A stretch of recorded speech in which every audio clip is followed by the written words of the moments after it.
সন্তানের মৃত্যুতে ছুটি না পেয়ে পুলিশ বাবার কষ্টের স্ট্যাটাস। ছুটি চাইছিলাম, পাইলাম না, আমার ছেলেটা মারা গেল। ধন্যবাদ বাংলাদেশ পুলিশ। আমি না থাকলে নির্বাচন আটকে যেত।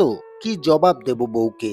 2 মেয়ের পরে ঘর আলোকিত করে এসেছিল এক পুত্র সন্তান, কিন্তু মরণ ব্যাধিতে আক্রান্ত হয়ে মারা যাবার পর ছুটি না পেয়ে এভাবেই ফেসবুকে স্ট্যাটাস দেন বাংলাদেশ পুলিশের সদস্য মেহেদী হাসান।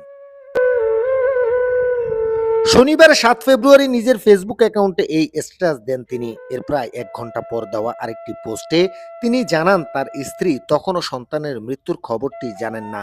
চিকিৎসকদের পরামর্শে বিষয়টি জানানো হয়নি বলে উল্লেখ করেন তিনি।